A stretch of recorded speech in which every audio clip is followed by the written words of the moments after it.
trolling Senator Elizabeth Warren as a snake, and in post after post, labeling Mayor Pete Buttigieg a rat. Two victims of this tell CNN they were so afraid of the online attacks they faced, they don't even want us to describe the circumstances for fear it would start up again. They both just questioned the politics of Bernie Sanders in a public setting, and their personal lives were exposed and attacked. Well, just what Nick said, I think that's right. I mean, there is no Democratic establishment anymore. There's not even a Democratic Party anymore. The Democratic Party is a meaningless notion that the party, like the Republican Party, has been hollowed out and privatized to a large extent. There are Democratic elites, and so when we're talking about the Democratic establishment, we're really talking about a bunch of people that Nick also does well, which really means Democratic donors. This is the most important election in the history of our country. This election is the most important in the modern history of this country. The election in 2020, without hyperbole, is going to be the most important election this country has undergone in over 100 years. Not a joke. This November's elections are more important than any I can remember in my lifetime, and that includes when I was on the ballot. There are just 8 days left in what is the most important election of our lifetime. Where did you guys come to a conclusion about why Clinton had such a hard time just owning that she did something wrong with the email server? You know, I know that Russia and other forces would love us to have a debate. This is exactly what they want. They want us to have a debate about the internal structure of Hillary's campaign, what's true, what's not true. And I'm just not going to play that. I'm sorry. We came, we saw, we died.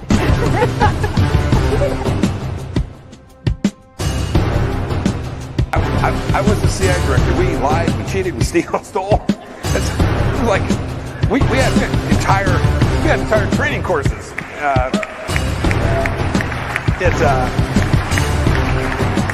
It reminds you of the glory of the American experiment.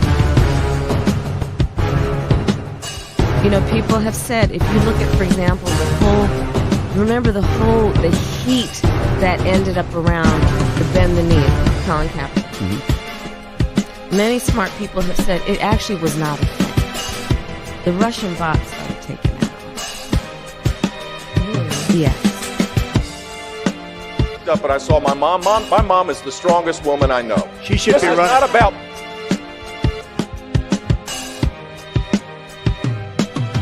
If you're like me, one of the millions suffering from pain caused by migraine, Nurtec ODT may help. It's the only medication that can treat a migraine when it strikes and prevent migraine attacks. Trump and the Republicans lose on Tuesday, and if they lose badly, it's not going to be because of the left, whatever that means. It's not because the 50 Antifa black mask guys who roam around the United States breaking windows and committing mayhem, most of whom are probably paid police informers. Most of whom are probably paid police informers. Rudy Giuliani, there's only three things he mentioned in a sentence, a noun and a verb and 9/11. I mean... I'm going to try to get through this. Thank you for what you did 3 years ago today. And I went to Wall Street in December of 2007, before the big crash that we had, and I basically said, cut it out. And now I want to hand it over to the president of Ukraine, who has as much courage as he has determination. Ladies and gentlemen, President Putin.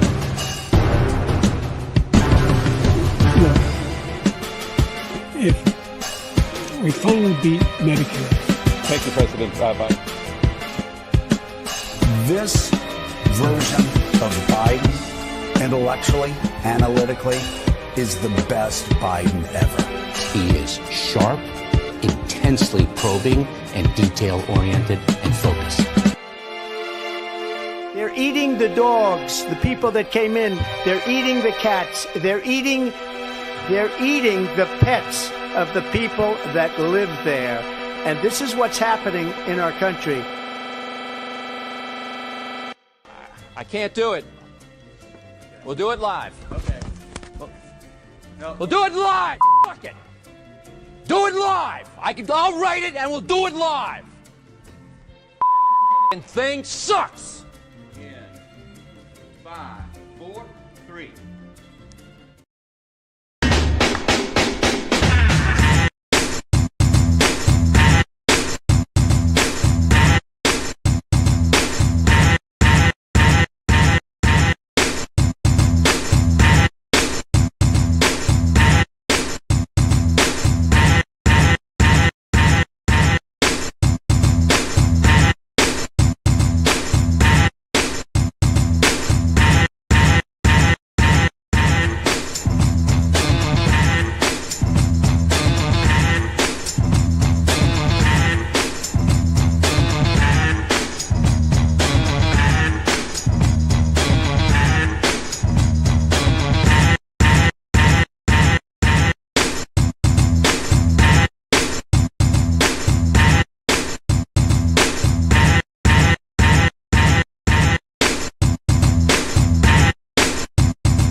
I was over in Australia during Easter, which was interesting.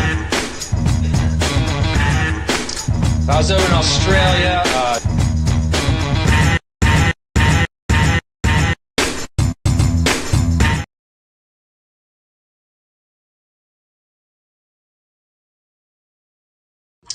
I was over in Australia during Easter, which was interesting.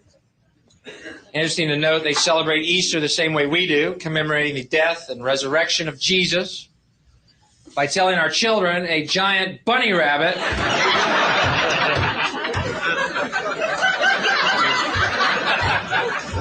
left chocolate eggs in the night. Now,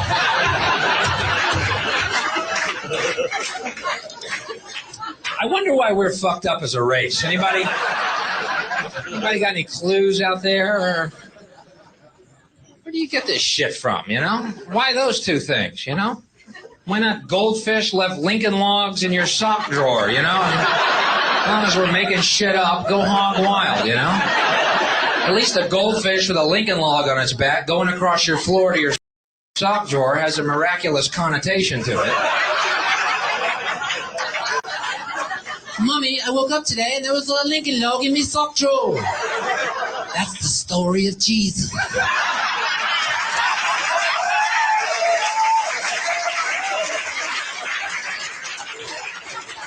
Who comes up with this shit? I read the Bible. I can't find the word bunny or chocolate anywhere in that fucking book. Citizens of the internet, happy Easter if you celebrate that sort of thing. Fun thing to note, I had to share that Bill Hicks bit which is actually a video I put together several years ago, kind of like my first foray into YouTube, way before I ever did any of this stuff. But I play it every year because it's such a great commentary on the holiday. And a lot of people may or may not know this, but the eggs and the bunny thing, I was always curious about that. That comes from the pagan roots of Easter, which celebrate the spring. So, bunnies, eggs, all that kind of stuff, symbols of spring. But all formalities aside, let's get into it. I have a lot to talk about today. The woke right. Wow. This whole thing kind of came about as basically a comparison to the right doing what the quote unquote left was doing with the safe spaces and the if you criticize me, it's racism type thing. And I love watching the obfuscation of people who are, on the right pretend not to understand what this means.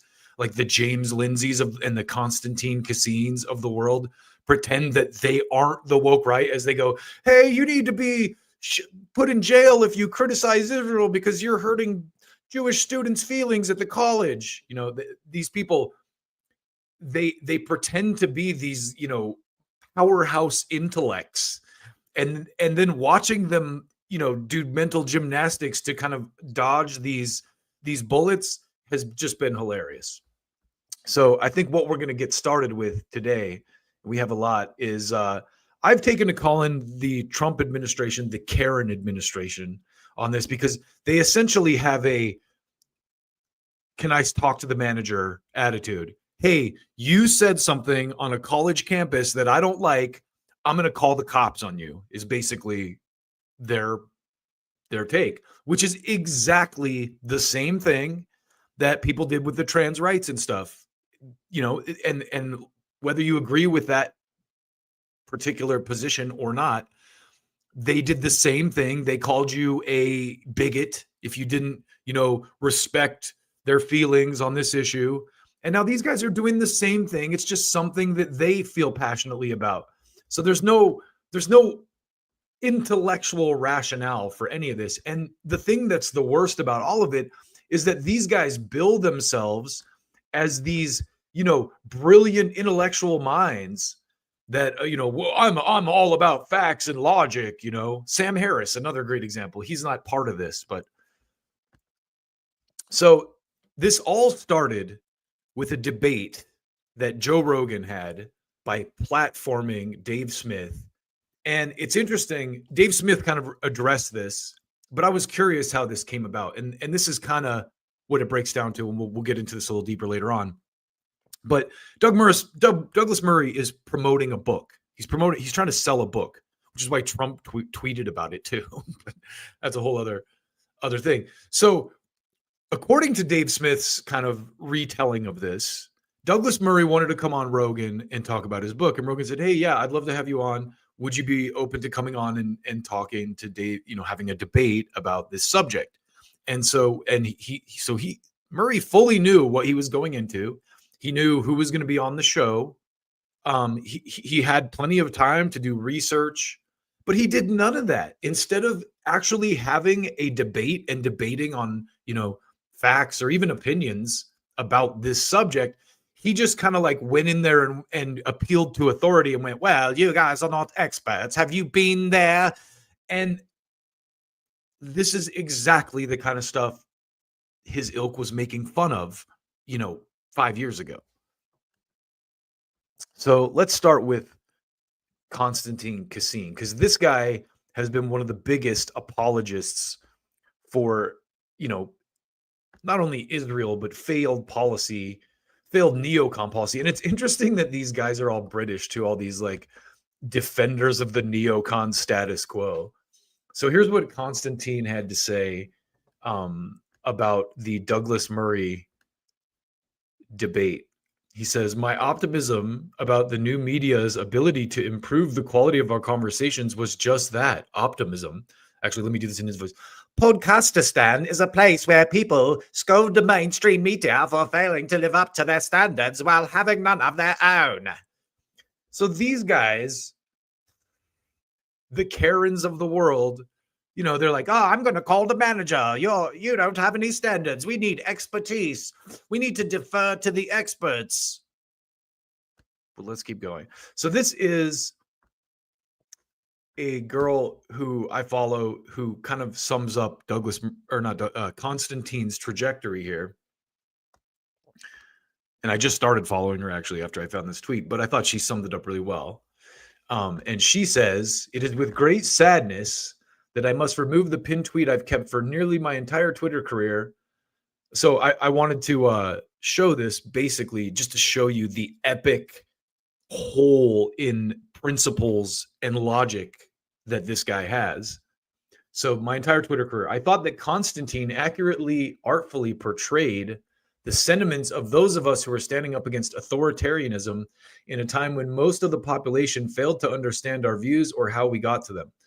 I've enjoyed going back to read this expertly crafted tweet that cut to the heart of how we felt during those years, a time when many would have had us fired or flogged for our view of events, which did in the end prove to be correct, actually, while they proved largely under the spell of propagandistic narratives. But that's irrelevant now. That's simply not going to happen again, especially now that it's his issue. He doesn't want subverted by the peasants getting any ideas. I love that line. Especially now that it's his issue, he doesn't want subverted by the peasants getting any ideas. He's now informed me that podcasters can't be trusted. They are grifters selling fantastical illusions to the poor country bumpkins who are just too dumb to think for themselves. So as such, if I seek to be well informed and decide what's true and what's false for myself, I obviously must distance myself from him, a grifting podcaster peddling illusions. That's pretty fucking savage. And this is the tweet that she was referring to here. You're struggling to understand why some people are vaccine hesitant. Let me help you. Megathread.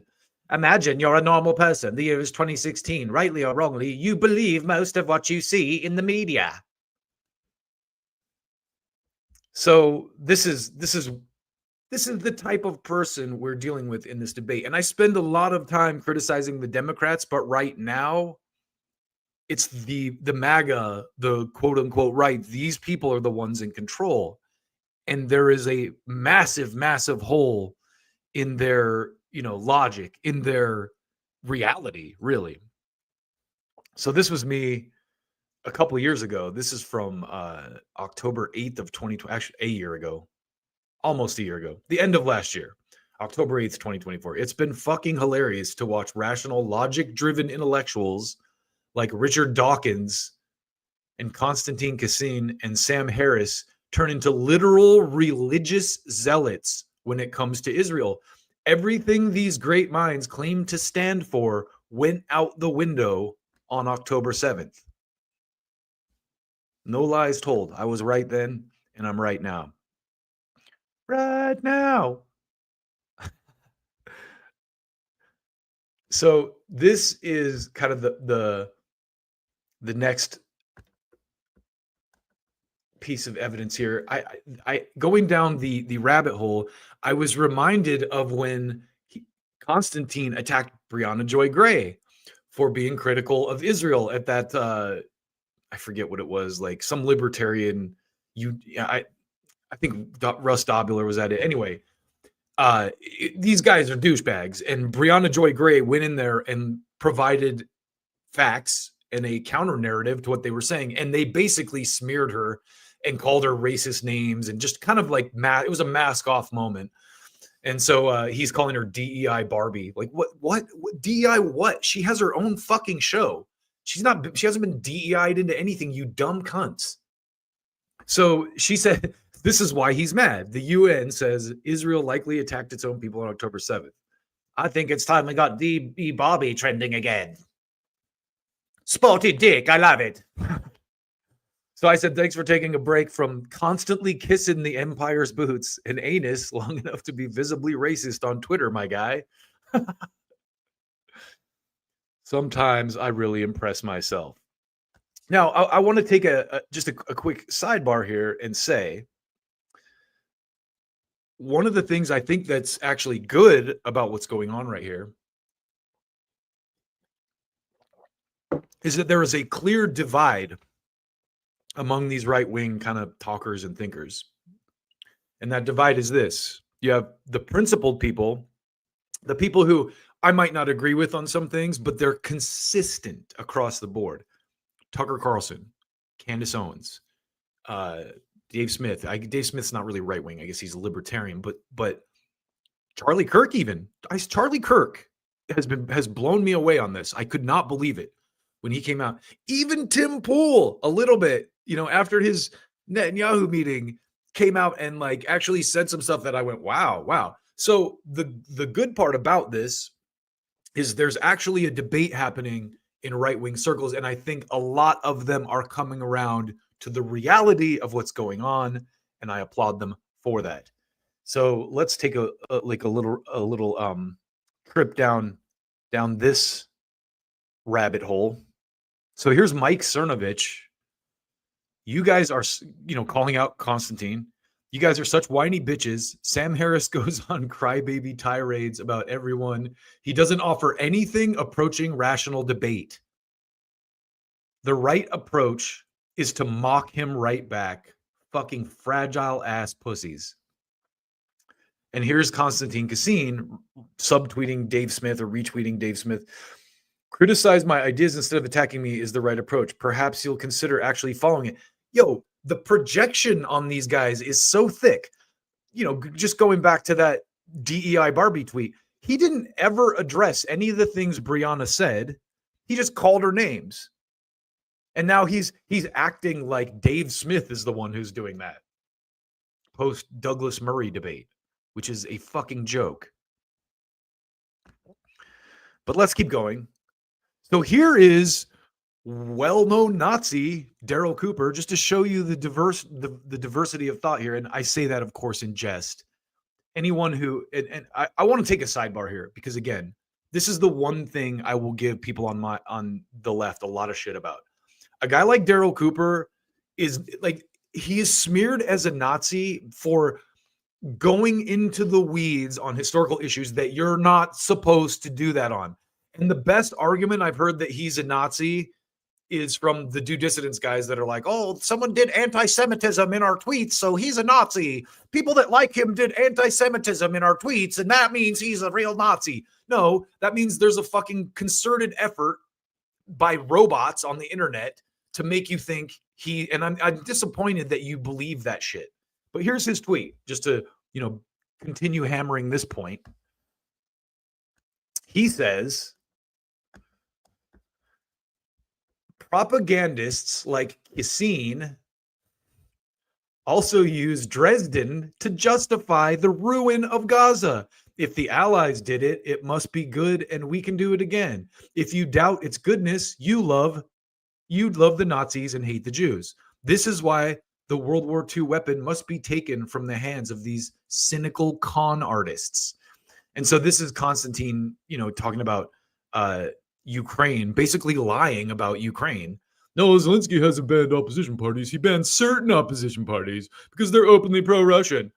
And this guy, we're going to get into it. But again, this is Daryl Cooper. And I'm honestly, again, really disappointed with people who think that because he tweeted a thing that said, the Hitler tweet that he did was as inartful as it was. The point he was making is that this kind of shit, the Gomorrah-esque shit and imagery is less preferable to people than fascism. The point he was making is like this is how fascism rises when shit like this is kind of like people are pushing back against that kind of shit. Anyway, I don't want to get down a sidebar there. I just wanted to show you Daryl Cooper is on the right side of this.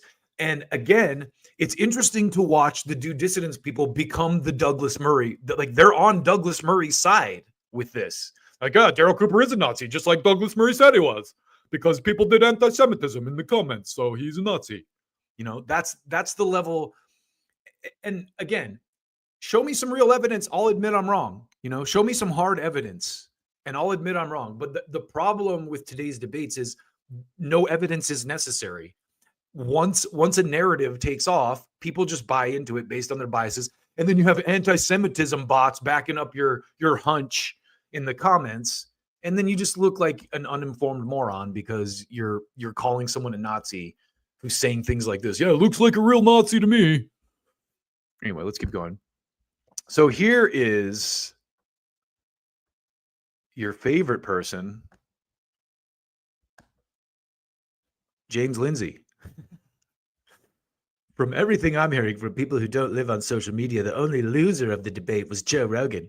Maybe he's Teflon, but I think he's being taken out and that Douglas was one of his last lifelines. James Lindsay, so this guy's saying James Lindsay and the other IDW woke right grifters like Konstantin Kisin are declaring war on Joe Rogan, the guy who gave them their platform to begin with.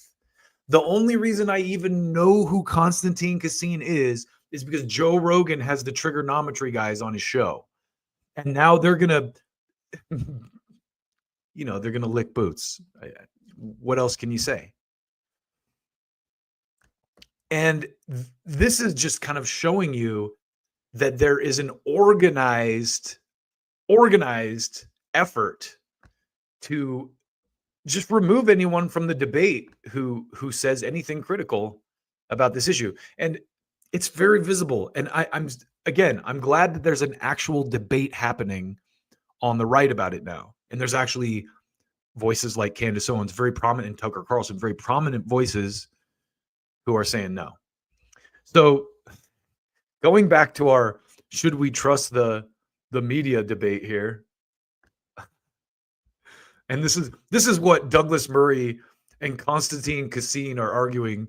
We have trust for these people. And this is, Lizzie says, breaking. People can get persuaded by bad actors on all sides. This has never not been the case. And this is her, retweeting Konstantin's, my optimism about the new media's ability to improve the quality of our conversation was just that, optimism. Podcastistan is a place where people scold the mainstream media for failing to live up to their standards while having none of their own. And she has the picture of Anderson Cooper kneeling down in the floodwater to make it look more scary than it was. So just to kind of ice this Konstantin Kisin cake here, we got Kit Clarenberg from the Gray Zone, and he says, might add, the world's shittiest comedian. I guess this guy was a comedian at one point, and this is his roots. Kisin ended up in the UK because his FSB protected dad made a mint from the criminal rape and pillage of Russia in the 1990s and sent him to perfidious Albion to study at an elite private school. So Konstantin Kisin's whole thing is like, oh, communism is terrible, and I came from it, and but it's a little more complicated than that. He was one of the class of people during the fall of the Soviet Union who was able to take advantage of it and pillage the country and,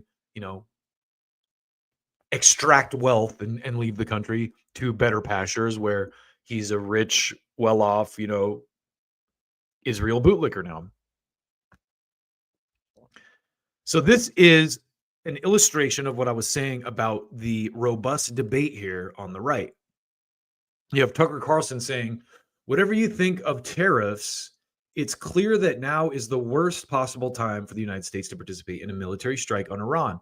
We can't afford it. Thousands of Americans would die. We'd lose the war that follows. Nothing would be more destructive to our country. And here you have Konstantin Kisin. Keep in mind, not an American, a British guy, not even a British guy, a former former Soviet, now British guy. Bombing Iran to prevent it from developing nuclear weapons would be suicidal because America would lose the war that follows. How have those demons that scratched you reached your brain or something? Now, Konstantin here and his buddy Douglas Murray are neocon apologists. That they always have been. And this is what happens in American politics specifically, right? You get a candidate like a Trump, as an example, as a most recent example, who's promising all these things on the campaign. I'm going to do this. I'm going to do this. I'm going to do this. Then you get these agents of the state and these kind of like paid actors, these neocon shills. Douglas Murray literally wrote a book called Neoconservatism, Why We Need It. Konstantin here has been pro every American war he can think of because he doesn't have to fight in them. He's a rich kid, and it probably gets money from the defense industry.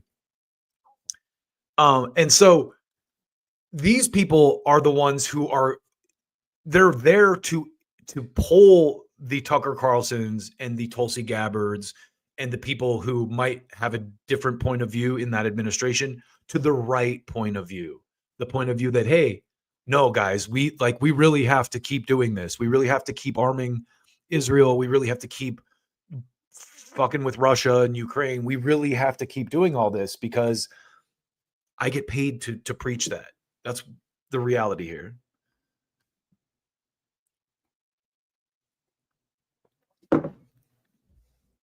And this is where the real divide happens. And here you have Clint Russell, who I love, kind of summarizing this, what's going on right now as a response to the Joe Rogan debate. And he says, Douglas Murray just dropped nearly identical article to the one, dropped a nearly identical article to the one Konstantin Kisin did yesterday. Without standards, the new media will lead people into errors and evils far greater than the old media could ever dream of. In other words, talk only to pro-war people or we're all going to die. Does he contend with any of Dave Smith's claims? No. Does he acknowledge that his own advocacy for the wars in Iraq, Afghanistan, Syria, or the Ukraine war have all been unmitigated disasters? No. But Joe Rogan better only talk to the experts like the perennially wrong Douglas Murray, Sam Harris, or Konstantin Kisin, a former stand-up comic himself. Incredible. And yeah, so this whole thing got me wondering, like, why are these guys doing this? If they're clearly smarter than the way they're acting when it comes to this particular issue. And just to give you a quick example, I'm going to read Douglas Murray's article real quick. We're going to plow through it so you can see. And this is the tone. I didn't clip Konstantin's either, but I got a piece of it. So let's plow through this real quick and see. So this is, at this point, I'm assuming that you have all seen this debate or pieces of it or clips of it. And we're going to play a couple in a minute. But this is Douglas Murray's response. And this is how these people are kind of handling this dissent within the ranks, or attempting to handle this dissent within the ranks through, propaganda and nonsense.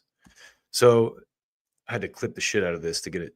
Here's Douglas Murray's article. All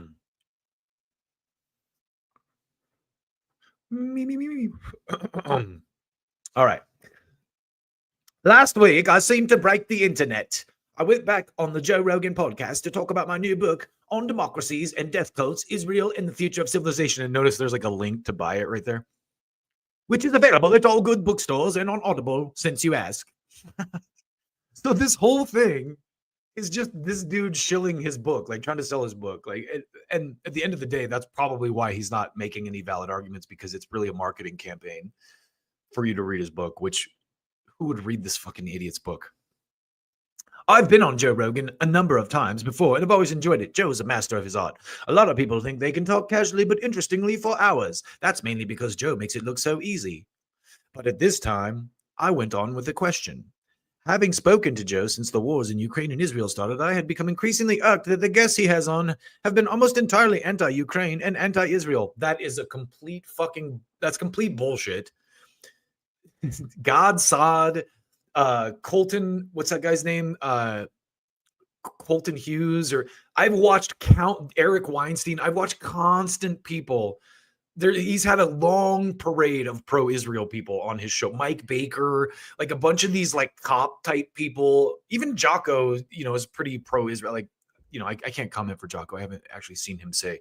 But again, the idea that Joe Rogan doesn't platform pro-Israel people is fucking patently ridiculous out of the gate. So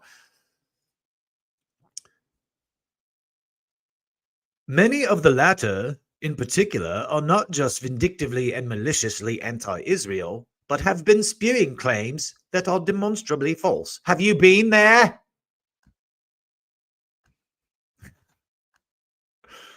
Attacks on Israel. One of these is a comedian who goes by the name of Dave Smith. Claiming some Jewish ancestry, he has spent 18 months since October 17th being very unfunny indeed. Claiming some Jewish ancestry. Okay, like what's... Douglas Murray, are you have Jewish ancestry? Murray, is that a Jewish name? Specifically, he has decided to spend his time going around the podcast world sounding off about Israel. In the process, he largely cites people like him, people who have many views but no obvious expertise. People like Daryl Cooper, who says he isn't a historian yet has been invited onto some of the world's biggest podcasts as a historian. One of Cooper's many ahistorical claims is that Winston Churchill was the chief villain of World War II. On these and many other occasions, Cooper has simply lied about history. Now, I would ask Douglas Murray where he made that claim. Can you point to a video or a quote in his actual, report? Because the guy has done hours upon hours of podcasting on this. And this is the other thing that pisses me off about people that are just like, he's a Nazi. Like, have you actually listened to anything the guy actually says himself? Or are you just like, the bots in my comments said did the anti-Semitism, so he's a Nazi? No. Fucking Douglas Murray. God damn it. How can you be that dumb?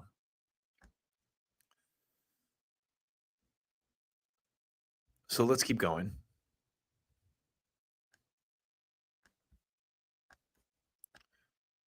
My bout on Rogan. Sorry.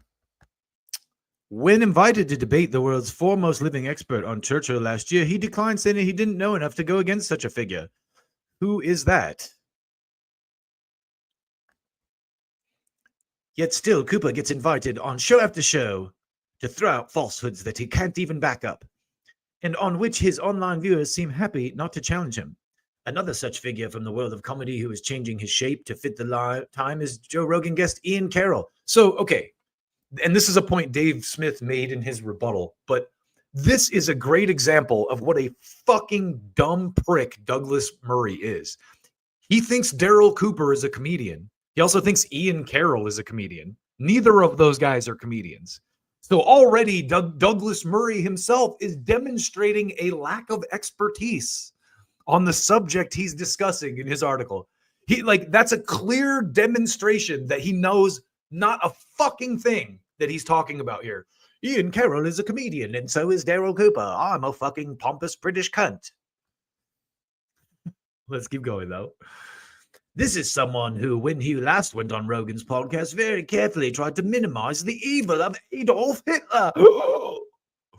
Outrageously and completely false, Carroll claimed that in the 1930s, Hitler had kept his anti-Semitism down. A provably false claim that Rogan did nothing to counter. So actually, that is not a provably false claim. And what he was saying is that Hitler downplayed his anti-Semitism to increase recruiting numbers because it was starting to alienate a lot of people. So he kind of did keep it a little secret. Now, I would argue that most I've never known a racist who was quiet about it. There's not secret racists who are like, yeah, I'm just going to pretend to be accepting and kind. And then once they least expect it, the mask is going to come off and I'm going to be like, yeah, I'm really a racist. Yeah, gotcha. First of all, racists aren't smart enough to do that. But second of all, what would be the point? Anyway.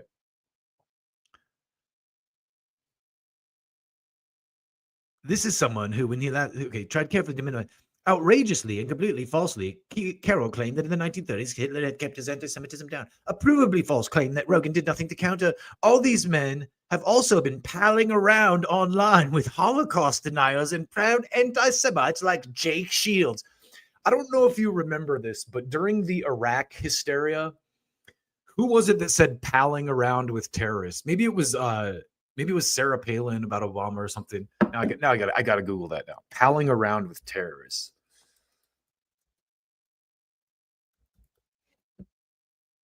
McCain-Palin campaign. That was it. Palin defends Obama terrorist comment. So it was Sarah Palin who said Obama's palling around with terrorists. And here's Douglas Murray using the fucking Sarah Palin line. Palling around. All these men have been palling around with terrorists. I mean, online Holocaust deniers and proud anti-Semites like Jack Shields. Anti-Semitism. Anti-Semitism. What? Now, how can you hold this man up as some kind of like great thinker? Imagine taking Douglas Murray serious as like this grand intellectual. You would have to be literally like Michael Rappaport levels of stupid to buy that shit. My patch on Rogan. 2 weeks ago, Rogan had his mate Dave Smith on yet again for a long podcast. But for my return to the show, the deal was that I would come on only if Dave Smith was once again in the studio, as if Joe didn't want to be unaccompanied, or that Joe thought I, of all his guests who must be challenged, I like a debate as much as the next Scotsman. But what resulted was more than a debate. Now, keep in mind, he agreed to this in advance. It's not like Joe Rogan sideswiped him and said, hey, I'm going to have Dave Smith on today now that, like, just out of the blue. Sorry, but I'm bringing this guy in to debate you. No, he presented this to him. Douglas Murray accepted it and then went on the show. And now he's bitching about it because he got his ass handed to him. It seems to have led to some kind of podcast world meltdown. Yeah, for you and your people.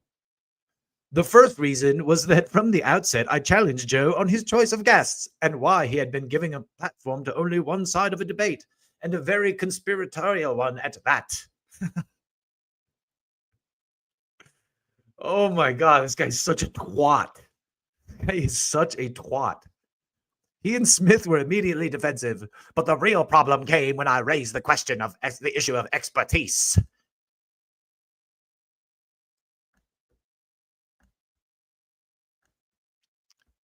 Because, as I said then, and I've said often, we've lived through a period when the experts have gotten an awful lot of things wrong.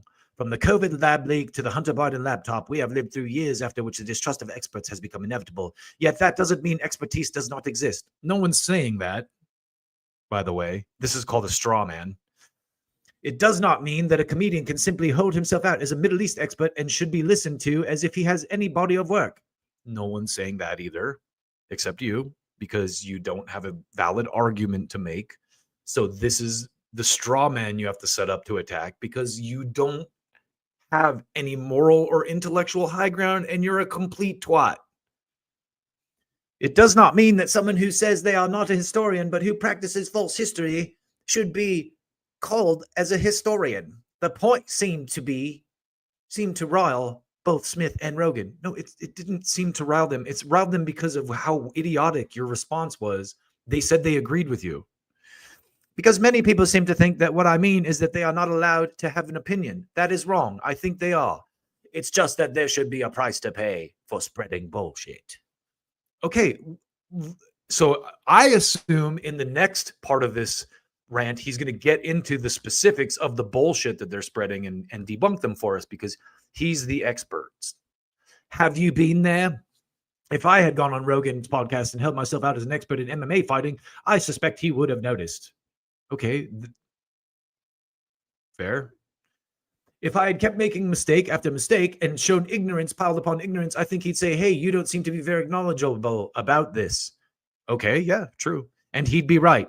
So why is it hard to grasp that something similar applies in other areas? It isn't. Just tell us what we're wrong about and educate us, Mr. Murray. In bigger rings and more important fights. Having spent most of the last 18 months in Israel, Gaza, Lebanon, and the Ukraine, I don't think I know everything, but I think I know a darn sight more than someone like comic Dave Smith, who admitted he'd never even been to the region he spends all his time talking about. He doesn't spend all his time talking about it, but it is something that we should be talking about. Oh, so have you gone to a country to comment on it, do you? Oh, so you have to go to a country to comment on it, do you? Said part of this internet. Again, the answer is obviously not. But if it is your job, or you're making it your job, then probably yes. No one's making it their job, man. Again, this is just a sign of how pathetic these people are and how they have no argument. If I filed columns for this paper pretending to be an expert on countries I'd never been to, I would expect my readers to complain. Yeah, that's why Dave Smith isn't writing articles for the New York Times as an expert on Palestine. As they should. If I filed columns about a war zone from the safety of West Palm Beach, I think it would be fraud. Journalism has had its own meltdown in recent years, but it doesn't mean that we don't have standards. Much thought that might amaze some people.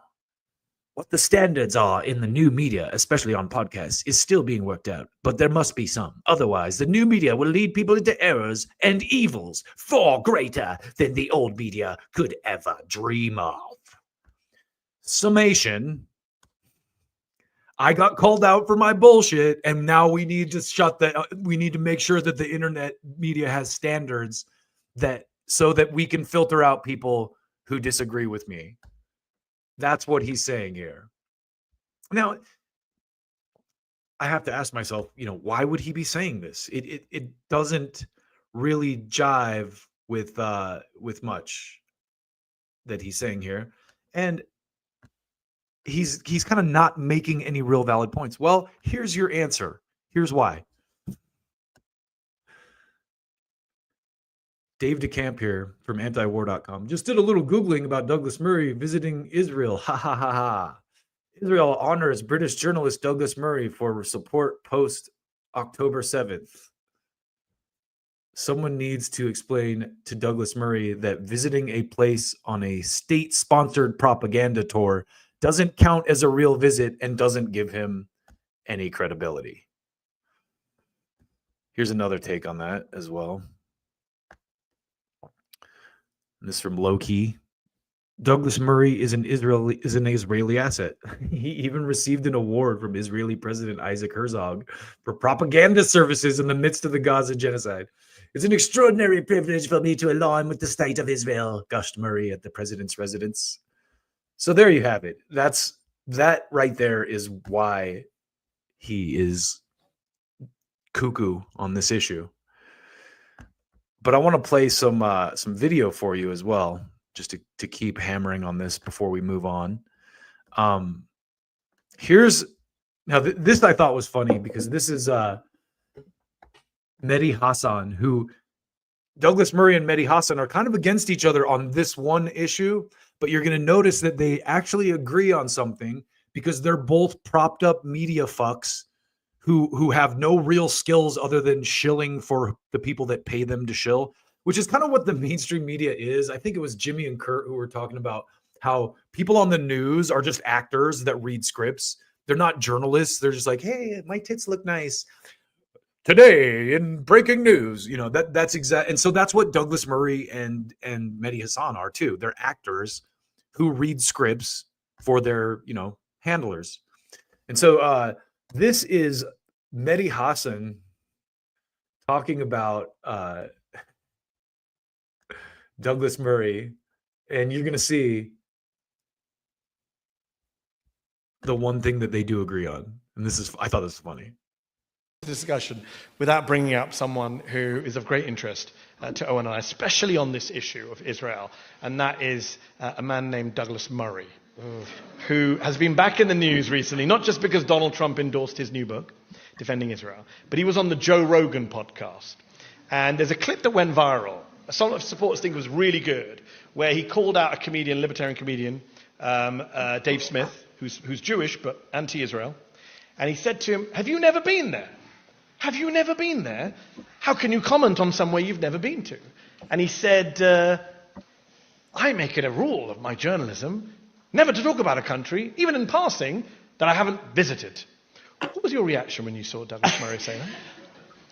I had a couple of instant responses, I have to say. I think, firstly, so he's never condemned North Korea. Can't condemn North Korea. Never been there. Never been there. Shut up, Douglas. But if... Literally, he talks about Iran every other week. All the He's never time. been to Iran, as far as I'm aware. But, for example, if some pro-Iranian delegation from Britain went to Iran and came back and went, oh, it's a wonderful... Everyone leave it alone. Or the Stalin Society went to North Korea and came back and went, everyone leave North Korea alone, it's great. Would Douglas Murray go, well, we need to defer to them. They've been there. British doctors, Australian doctors, Canadian doctors, American doctors have gone out and said, we saw Israelis killing Palestinian kids. We've seen gunshot wounds. Said he doesn't trust them. What would he say? But he about talks about him going out there. I mean, he's gone with, as an embed with the Israeli military. He got given an award by the Israeli president. This is not journalism as anyone understands journalism. It was a government-organised trip. Yep, there you go. So even Mehdi Hasan, you'll notice he agrees with him about the expertise thing. We do need to make sure there's expertise, but he also backs up the whole Douglas Murray as a friggin' Israeli asset claim. And just to cap this off nicely, this is Joe Rogan and Tim Dillon talking about the Douglas Murray appearance, recent Douglas Murray appearance, and they kind of sum up comedically, how stupid Douglas Murray is. Here's that. Just hopefully. They keep talking about all this, these deals they're all making. Hopefully that the Hamas and the Israel, whatever it is, they get, because... Well, that's one thing that Trump said. If I get in there, 24 hours, the war's over. That's a tough one. 24 is tough. That's obviously... But hopefully they figure it out, because it is, it's unfortunate. Yeah, it's fucking crazy. The human toll is unreal. Unreal. And, it's crazy. Some lady just died. She was the protagonist in some documentary, and she just got blown up. There is an argument to be made that level of devastation and death is worse than you talking to someone on your podcast. Allegedly. There is an argument to be made. It's probably not a good one. The amount but there is an argument with just talking. There is an argument to be made that, starvation and stuff like that and people dying is worse than a podcast. But wait a minute. I wouldn't Wait a minute before you say that. Have you been there? When were you last there at all? I've never been. You've never been? Well, am I not allowed to talk about it now? Right, that's a good point. You haven't been? By the way, how is he in all these wars? Can I just go to wars? By the way, how are you allowed to just go to wars? You should at least just have the go to courtesy of going there. Can I just go to wars, or do I have to come back and say what people want me to say about the wars?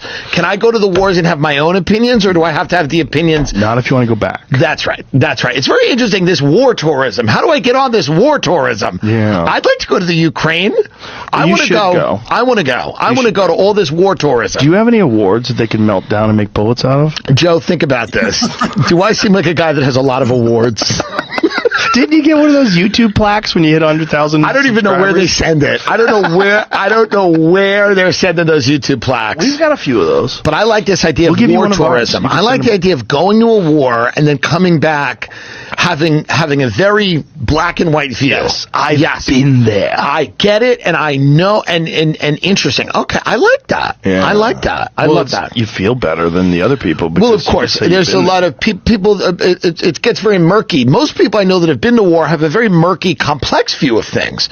But it is good to go to a war and then come back and be as sure as you were before you came. And you don't have to go for very long. No, you go for an hour. Couple hours. It's a lunch. Yeah. It's lunch on the front line. Put on a flak jacket that says press. Tea on the front lines, and then you come back and you have all the chocolate. Yeah.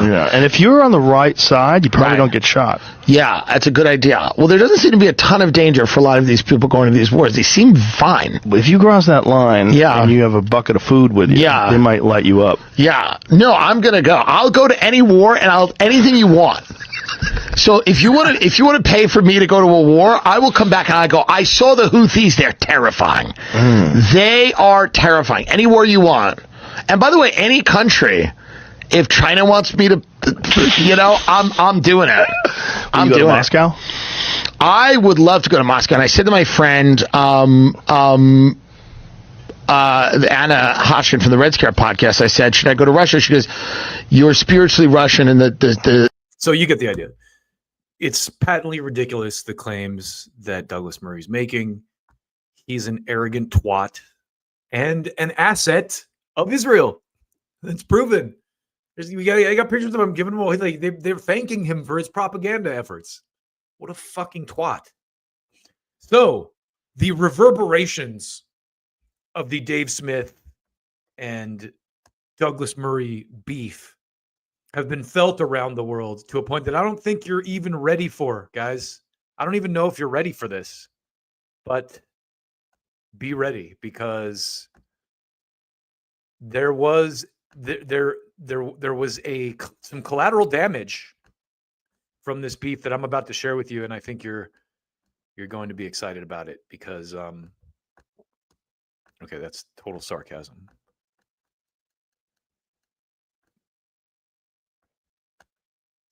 This guy right here, Necro. Have you ever heard of him?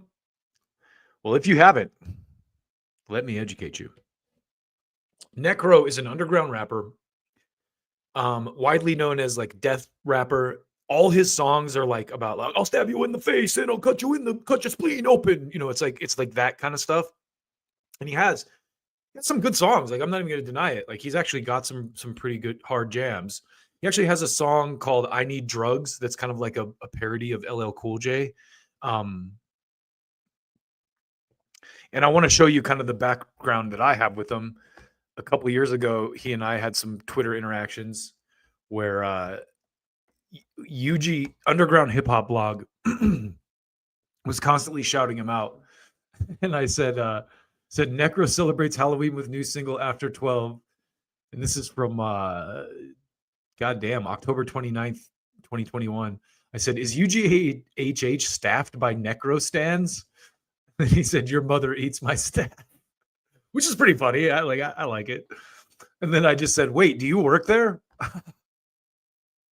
So moving to today, this is Necro. Apparently he's a Zionist and Dave Smith upset him. And this is what I love. Like, Necro's like a tough guy. And he's like, Joe Rogan sucks. Dave Smith is trash. Salute Douglas Murray.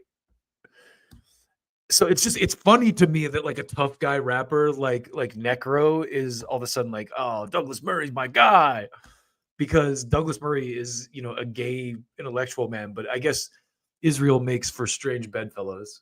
But I wanted to show you this. Legion of Skanks talked about this beef. Necro. You remember the rapper Necro? Oh, I got drugs. I need drugs. I need drugs. Why does he hate Dave? He posted a whole thing specifically like, yo, fuck Dave Smith on his Facebook.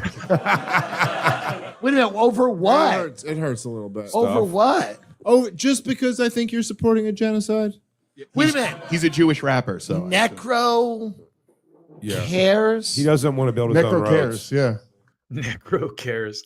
I mean, ironically, if you read Necro's lyrics, they're all like ultra-violent, stuff like that. So it makes sense that he supports Israel. He's like, murder all the time. I love it.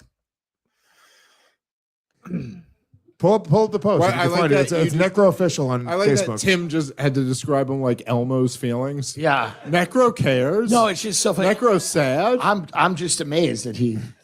It's not. Jews hate Dave. Dave's Jewish. It is. Dave is maybe the worst Jew on the planet right now. Well, according to the Nazis, I'm the best. Joe Rogan sucks. Dave Smith By the is way, trash. that song, I Need Drugs, is not a bad song. It's a fun song. Hold on. Let's hear it. Let me see if I like. Let me see if I It was like a Dave more parody. than the song. It was a parody of I Need Love. He's making some good points so far. Yeah, so if you've ever heard the LL Cool J song, I Need Love, it's like, I need love. Necro did I Need Drugs, which is a good song. It's a good song. I'm not going to deny. Let's see. Joe Rogan sucks. Dave Smith is trash. And then I defended Dave. By saying it ain't so, Necro, Dave's a Jewish wigger from Brooklyn. We used to jam out on I Need Drugs. He really tried to save it for you. By the way, is there anything?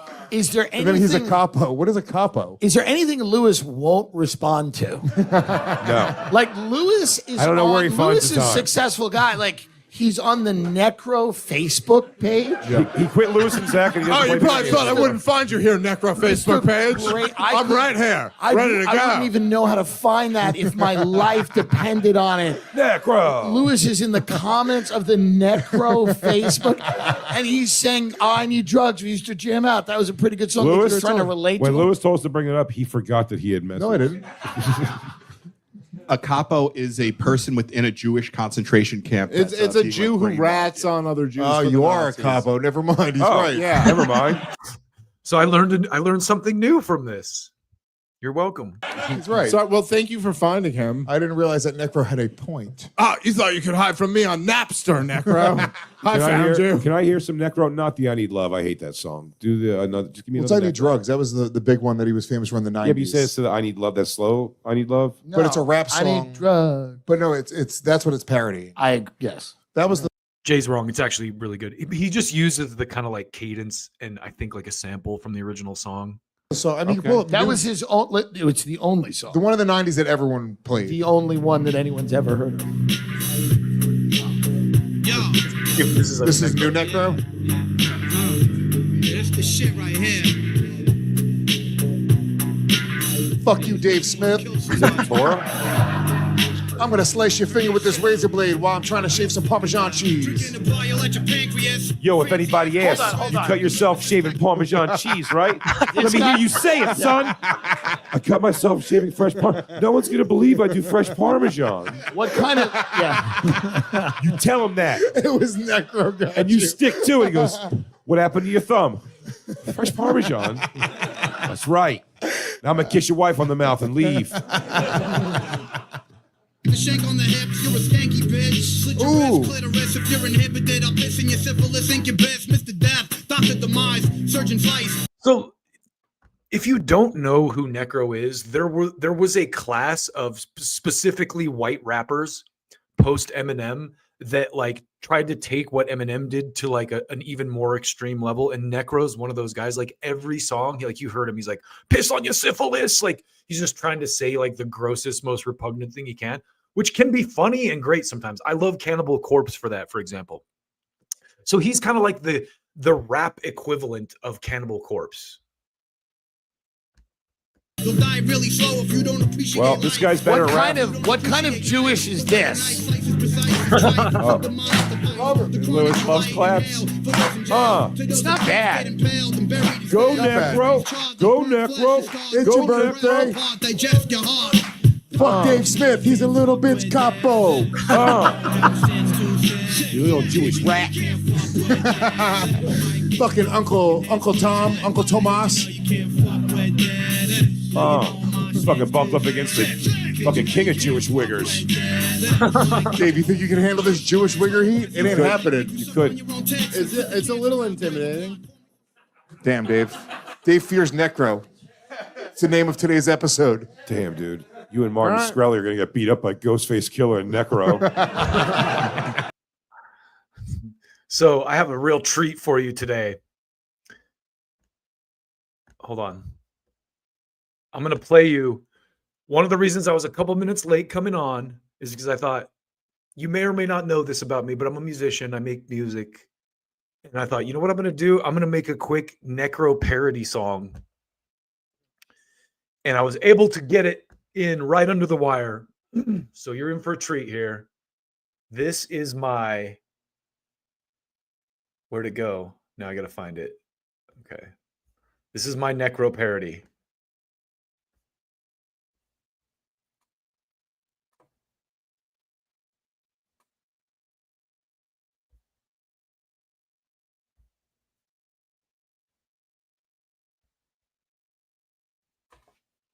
It's not on. Okay, hold on a second. There it is. No. Where did it go? All right. I might just have to play you the audio. So before I came on, I made this audio track and I bounced it down to maybe I accidentally deleted it. No. I bounced it down to a video, I thought, right before I came on, but now I can't find it. So I'm just going to play you the audio of my Necro parody, and then I'll just cut in some other video later on.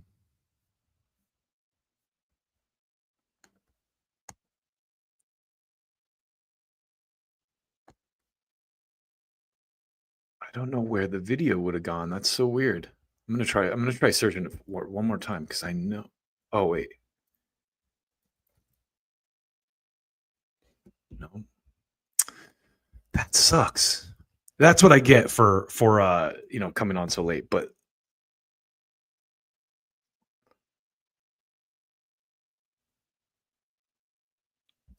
now I got to upload the sound file. Anyway, I thought this was a funny kind of side piece from the whole Douglas Murray thing. Kind of a fun little aside. So give me a minute while I upload this, and I'm going to play you my Necro parody.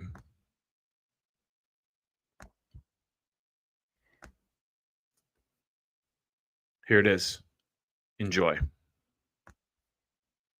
I'm like if Nosferatu was a pudgy elf. Israel has a right to defend itself. I stab your face with a rusty ice pick, then I'll turn around and suck Netanyahu's dick. All my songs sound the same, it's pathetic. And Dave Smith is anti-Semitic.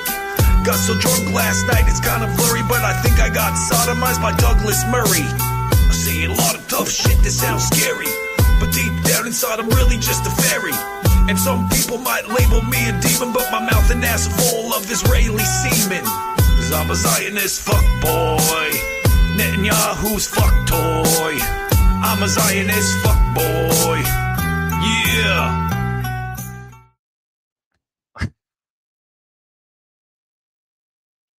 There you have it. My Necro parody, Zionist fuckboy, I guess, is the title of the song. But that hung for too long. Let's move on. The next story I want to talk to you about is a quick one, and it involves a little bit of trickery on the internet. A lot of people in their political circles want to dunk on each other. It's like, I'm dunking on MAGA. Look how stupid MAGA is. Or the reverse, like, oh, the left is so dumb and woke. Look how dumb they are. So people on social media have this tendency to, as soon as they see something, just like virally retweet it and go like, yeah, these MAGA people are so dumb. And a bunch of people who I respect got caught up in this recently. And I just want to show you a quick breakdown for the future, for your own sanity, how you can spot these kind of, fake photoshopped ops here. So this was my original tweet. I said, friends, please stop falling for terrible Photoshop work. Look at the lack of any margin left and right on the left and right side of the caption. That sloppiness is a dead giveaway. And just to show you in detail, see how the lettering is very sloppy and it's like butts up against those lines on the side. Even the little quotation marks are hitting the line on the side. That would not air on TV. That's way too sloppy to air on TV. So here's what like a real Fox News lower third looks like. See how it's like perfectly centered. The fonts are consistent. Even the font is inconsistent on this. And maybe this is just because I have a designer's eye and I look for that kind of shit. But I just wanted you to know, watch out for this because there's a lot of fake shit out there and people are trying to trick you. And eventually, the post itself got community noted. And, they kind of pointed to the interview that the screenshot was. And I think it was before Trump even got elected. It was from like 2022 or something. So moving on. The Democrats have been really struggling. The Democrats have been really struggling to find messaging.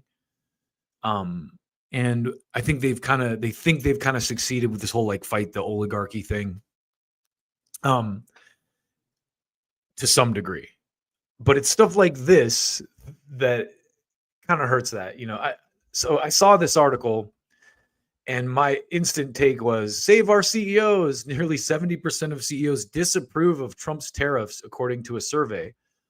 And, it used to be, so the interesting dynamic with the Democrats right now, I think it's just funny to watch how, because they want to have their cake and eat it too, right? At the end of the Bernie movement, the original Bernie movement, what the Democrats did was they blamed everything on the left. They blamed racism and stuff for their loss. And they continually do this. They did this like misogyny is why we lost. It's not because we suck.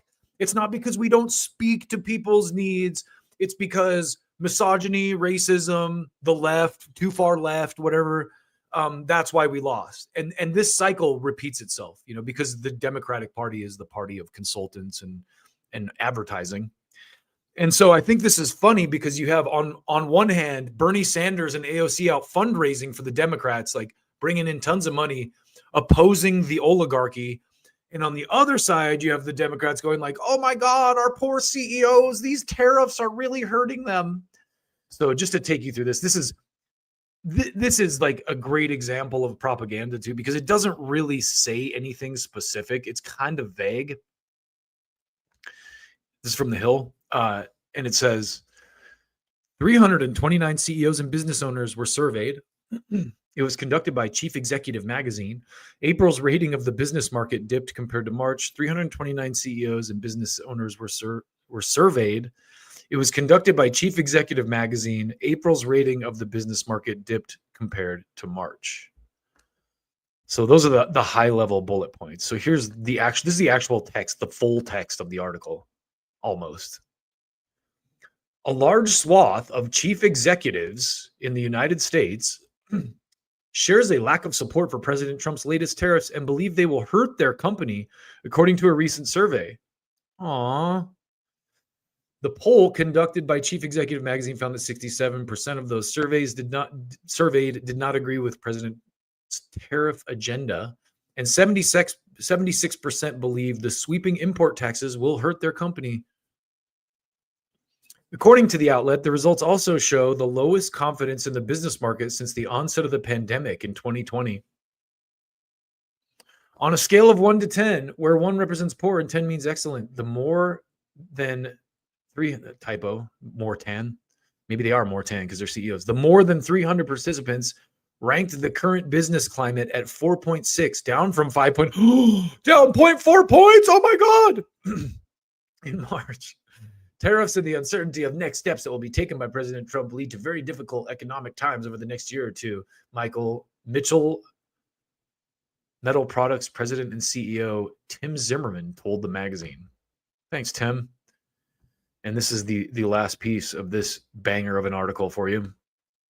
Donald H. Lloyd II, President and CEO of St. Clair Healthcare, added, "This uncertainty needs to stop." Well, I mean, if there's anything we know about America, it's that they deeply care about the feelings of healthcare CEOs. I support tariffs, but believe they need to be applied strategically, not globally, he told the outlet.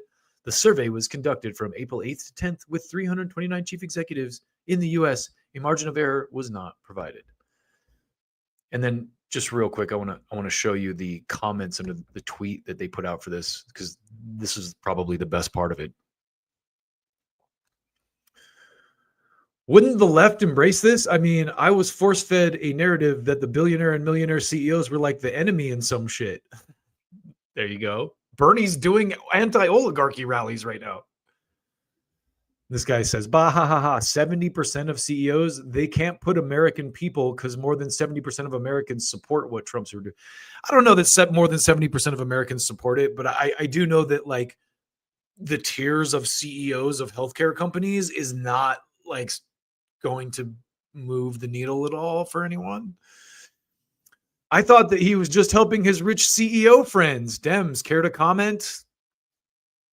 A valid point as well, you know. Bernie's out there going like, we gotta stop the oligarchy. Meanwhile, CEOs are crying about Trump's tariff. So there is like a little bit of a watered down message happening there, to say it nicely. All right, so I got a couple more quick stories for you. And up next, I would like to talk about RFK Jr. Now, like any person, he's an imperfect individual. His dad was assassinated. His dad was assassinated. Like people forget that. I see so many people on the left, like online, they're like, fuck RFK Jr., he's a grifter. I hate that guy. Fuck him. And I'm like, dude, first of all, most of what you hate about him is intentionally planted in your brain, just like the fucking idea that Joe Biden was the president was. And also the guy's fucking father was assassinated. Like, people just completely forget that. I don't know what this like RFK Jr. derangement syndrome is, but I see this a lot. And look, he's not perfect. I'm not like, oh, the guy's great. I'm sure he has like sex crimes and all kinds of shit in his closet like everyone else does in politics. But I wanted to show you. So there was a recent thing, and I saw a lot of otherwise intelligent people that I know going like, RFK Jr. said something bad about autism. Oh my God, he's such an asshole. My kid has autism and he's fine. This is an organized smear campaign. It doesn't matter what this guy says. There's going to be a narrative that he's a cunt because he is stepping on some big fucking toes. He is ending funding to these cunts who have raped the shit out of the economy for a long time. So I'm not saying we shouldn't be critical of him and we shouldn't, call him out when it's due, like for his relationship with the dildo guy, the dildo rabbi. But this is what happened last night when I Googled RFK Jr. autism. I just want to show you this. Look at this. This is just a screenshot of the top of Google. This is literally, I didn't scroll down. This is the top, RFK Jr. and autism. I put that into Google. What is this? 5 stories. CNN. Many in the autism community say RFK Jr. is pushing harmful and regressive rhetoric. Sun Sentinel, RFK Jr. All wrong, autistic children. Letters to the editor. Mother Jones, RFK Jr. knows amazingly little about autism. New York Times, RFK Jr. claimed autism destroys lives. Autistic people disagree. Washington Post, don't listen to RFK Jr. on autism. Meet my special needs son. So this is just basically the outrage brigade fucking pushing the. Not one of these says like RFK Jr. said this on autism, but here's what like we think. It's all fuck him. He's a piece of shit. But let's keep going. Here's what happens here's what happened when I scrolled down a little bit to see if there might be some dissenting opinions. This is what I got. ASAN disappointed by Robert F. Kennedy Jr. Autism community sounds alarms over harmful RFK Jr. The Hill, New York Times, Kennedy's turns to a discredited vaccine skeptic for autism. There's a good, so you always got to bring in the vaccine thing when you want to smear RFK. ASAN opposes Robert F. Kennedy Jr.'s nomination. I would love to look into the Autistic Self-Advocacy Network and who funds them based on this alone. This is very interesting stuff. So the reason I'm showing you all this is because, of course, it's all fucking bullshit perpetuated by cunts who are upset that he might change something. He might actually fix some of these problems that are causing everyone's kids to be ultra autistic. Who knows? I'm not saying he will. I don't know. But I do know that a lot of people who I thought were just smarter than this are just like, oh, fuck you, RFK. He's such a piece of shit. Oh, my God. The news said that he said bad stuff about autism, and I thought...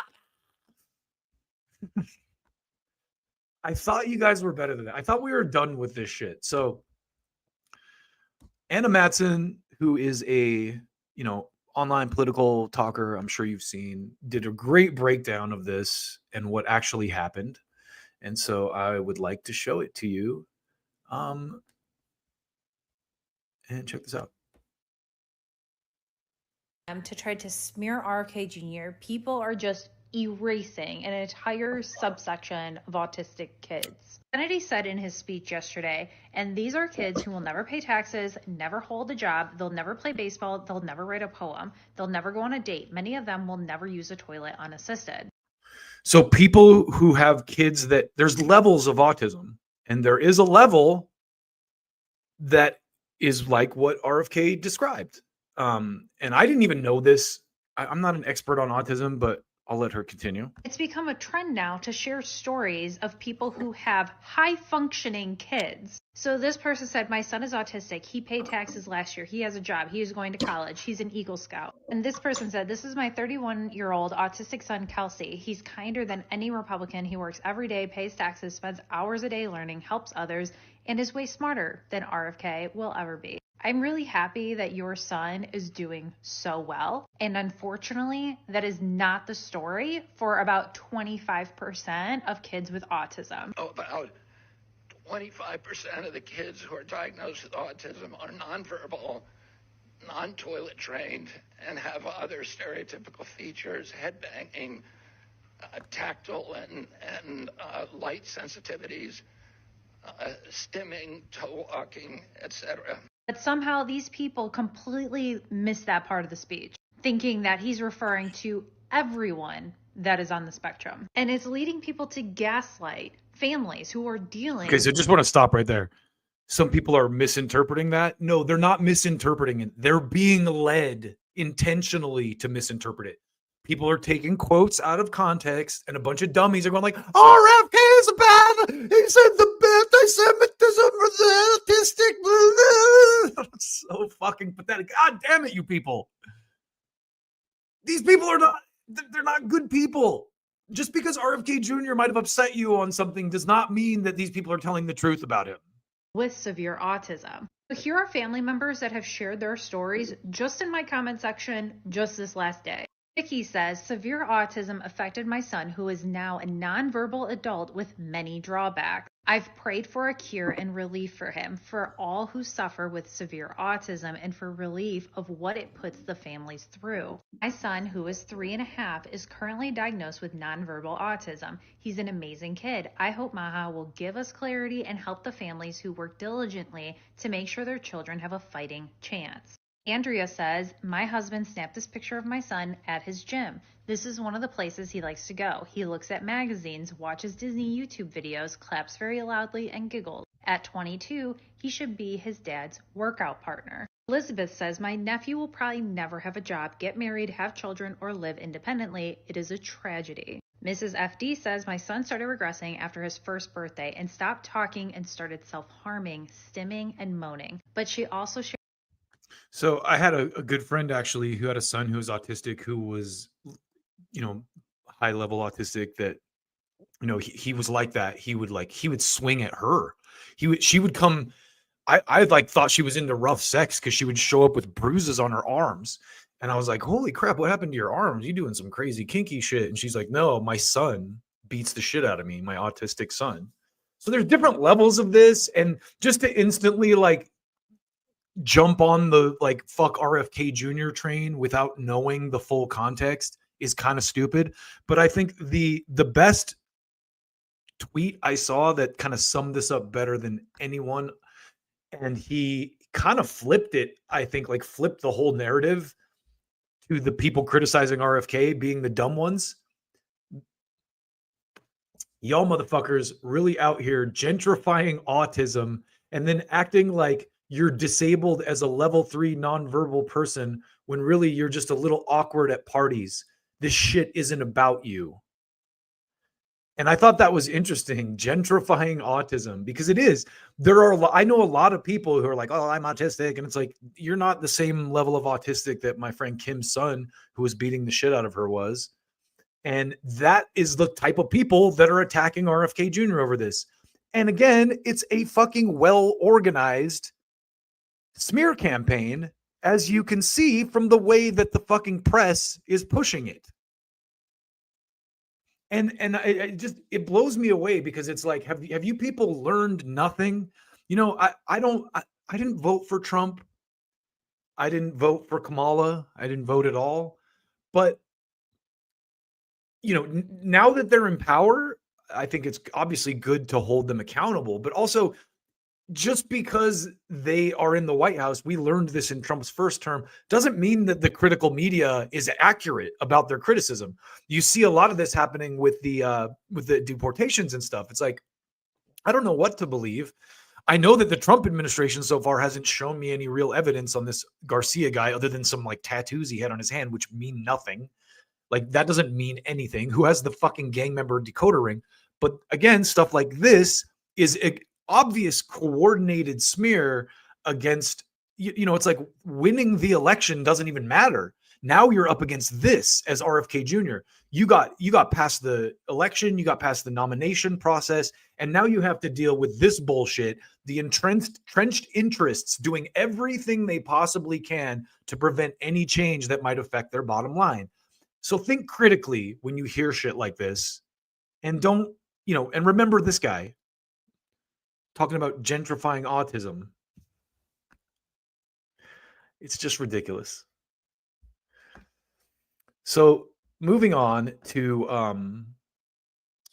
one of our final pieces of the night, the day, sorry. Seems like night for me because I've been up so long. It's been a long morning.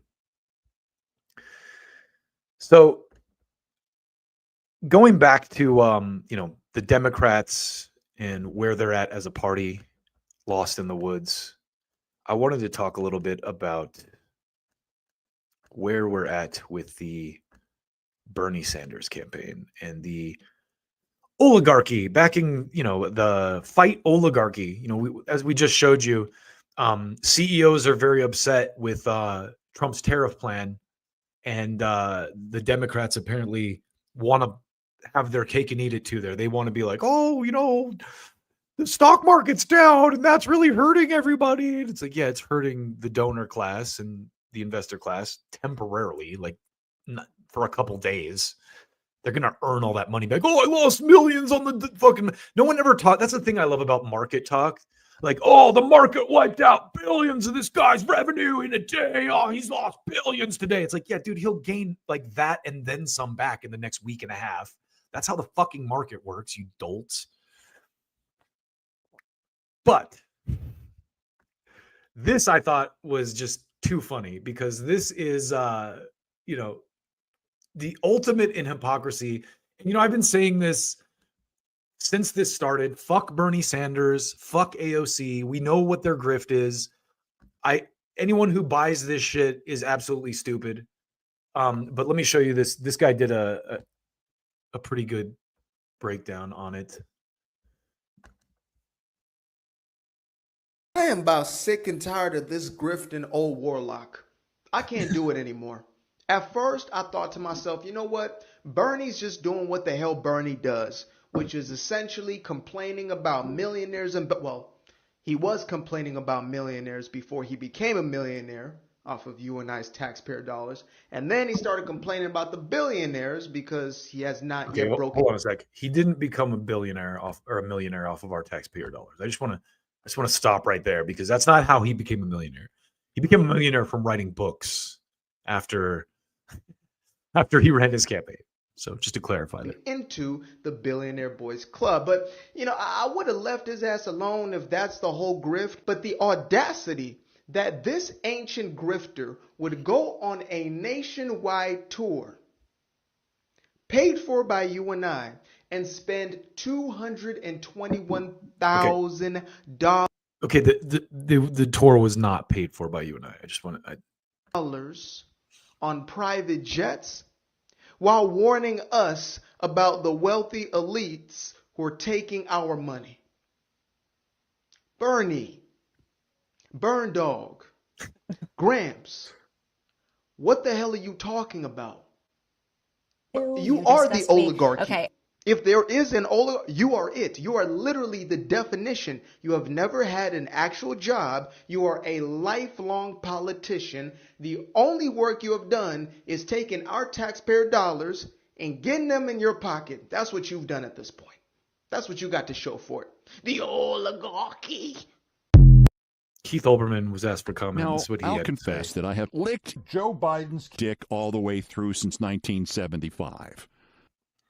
All right. So I just want to show you a little bit of the press around this. So this is the headline from The Sun, which I believe is like a baker's, like a local California outlet. Sanders AOC caught boarding $15,000 per hour luxury jet to depart Bakersfield rally. The two progressive lawmakers departed their fighting oligarchy tour to stop from Bakersfield on a $15,000 per hour private jet. Nothing out of touch about that, is there? So here's what he had to say. The big picture, per the report, Sanders and Ocasio-Cortez are spending $15,000 per hour to use the luxury Bombardier Challenger private jet for the Fighting Oligarchy tour. They were seen boarding the jet at the Meadowsfield Airport in Bakersfield after their rally. Ventura Air Services operates the Bombardier Challenger and markets it as one of the widest cabins of any business jet available on the market. It also provides superior cabin comfort, with the price coming in at up to $15,000 per hour. Go deeper. According to flight records, the jet flew to Sacramento Mather Airport from Bakersfield on Tuesday. Sanders and Ocasio held another rally in Folsom near Sacramento after leaving Bakersfield. Before their Bakersfield rally, flight records showed that the luxury jet traveled to Salt Lake City and Boise on the same days when the pair held rallies in those two cities.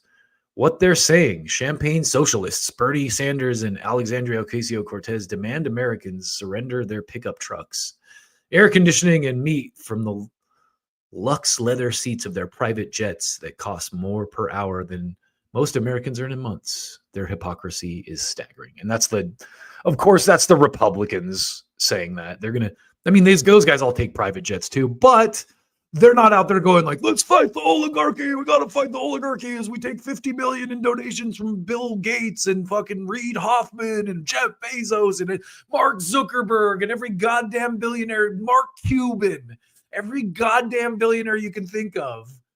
Fight the oligarchy. Oh, it's so fucking pathetic. And I can't believe that people buy this. So then, just to put some icing on this cake for you, this is one of the rallies, and I think you're gonna love this.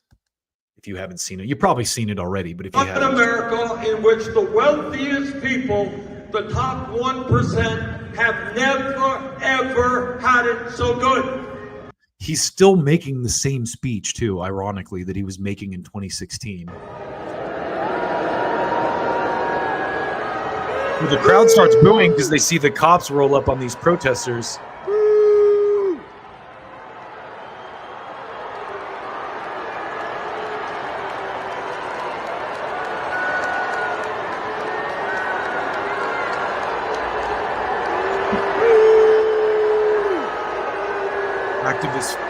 Activists raised the Free Palestine flag. Cops arrested them while Bernie watched silently. Minutes before, he said Israel has the right to defend itself and repeated this empty, not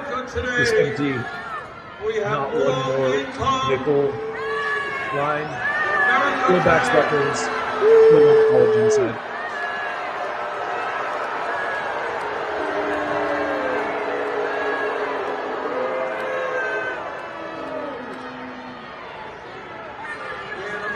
Today,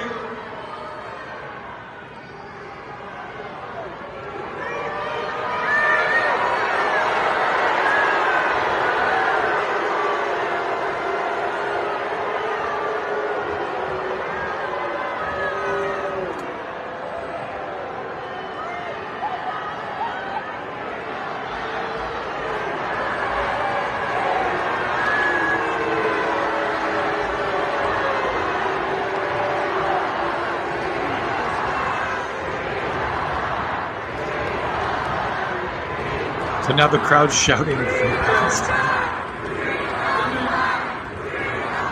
let me move on to know that this is a sensitive issue, something I am helping leading the effort.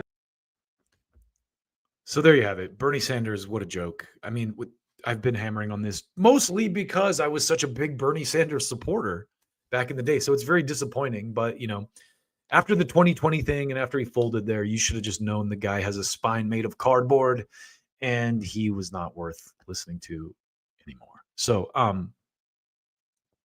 last story of the night. Don't be mad at me. I'm going to give you a nuanced take on Elon Musk. because I've actually been listening to Elon Musk's not an autobiography, but I've been listening to Elon Musk's biography by Walter Isaacson. The reason being is I heard Dr. Drew say you should listen to it or read it to Jimmy Dore. And I listen to a lot of audiobooks, so I've been kind of giving it a whirl. And it's interesting. He's an interesting character. I'm not one of his stans, but I'm also like not one of his haters. I'm kind of on the fence about him because, there's a lot about him to dislike, but there's also a lot about him that is pretty cool. And, I'm only a little bit through it. I'm only to the part where he kind of starts SpaceX. Like he just sold PayPal. And one of the things I think to note about him is like, there's this impression of him that he grew up as like this rich kid or whatever. And his dad did have like an emerald mine, but according to the book, they played up their wealth a lot because the Soviets figured out how to make emeralds chemically, like basically chemically create emeralds. And that bankrupted the dude's, Elon's dad's emerald mine.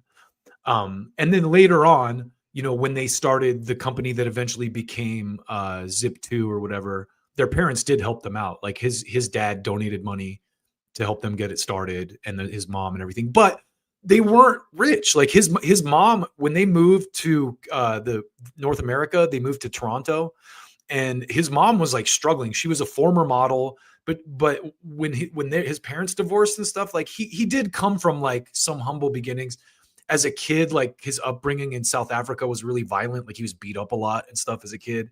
So you kind of have, listening to this tale about him, I kind of have a little bit more of a perspective on who he is and maybe like why he just like kind of glazes over and becomes this like unemotional robot that's just driven to certain things. But this is a story that, I think, again, in the same manner as with the RFK stuff, there are entrenched interests that are going to seed narratives designed to make everyone hate Elon Musk no matter what. And that doesn't mean that, he's above criticism or that you can't call him out for things that he's legitimately doing. But I think it's very nuanced. Like the Social Security thing is a good example. They have talked a lot about it being a Ponzi scheme. They have talked about there's a lot of waste and fraud in it. They have never said we're going to cut it, nor have they cut it. But there's a lot of fear mongering, like, oh, they said this, so they're going to cut it. And it's like, okay, they haven't said that actually, and they haven't done anything to cut it yet. So I'll be out there in the picket lines with you if that happens. I'll be. But let's take things. If I've learned anything over the last 8 to 10 years, it's that you can't trust anything. You really have to dig into the nitty gritty of the details. So I want to show you this piece on Doge that Greg Gutfeld did recently. And then I'm going to show you kind of a counterpoint to it because I'm going to be even-handed with Elon here. So this is kind of a praise to Elon. This week, Doge perfectly exposed government bureaucracy in a nutshell. While working on the IRS website, Doge noticed the site's login button wasn't in the top right, like most websites. It's a small thing, but Doge noted it was weirdly placed in the middle of the page. So Doge wanted to move it to the right spot. But an IRS engineer said the soonest they could do that was July 21st, over 100 days from now. So what did Doge do? They stepped in and fixed it in 70 minutes. Here's how it looks now. See, there it is. They moved it from the middle to the top. It's a small thing, yeah. But the government would have needed 100 days to do it. To go from there to there. So imagine how long it takes for them to do. As someone who's worked on websites myself and built them, that's like a 10-minute job if you have access to the server and the header code and everything. It's very easy to do. The idea that it would take more than 3 months to make that change is patently ridiculous. Do stuff that actually requires more effort. This is how the government works. Hey, Steve, can we change the website a little? No problem, Joe. I'll have to submit a work order for that, which requires approval from the boss, and then we'll circle back at the monthly meeting for the next round of approvals. Then we'll hire a contractor to hire a subcontractor that will hire a teenager to make the change. Total cost to John Q taxpayer, $60 billion. And that is the reality of what the hope that I have for the stuff that Doge is doing, because that's fucking ridiculous. And the government has been in this cycle for so long because the consultant class gets in no matter what party's in. George Bush, Reagan started all this terrible shit. Clinton continued it. George Bush escalated it. Obama escalated it more while we patted ourselves on the back because we had a black president.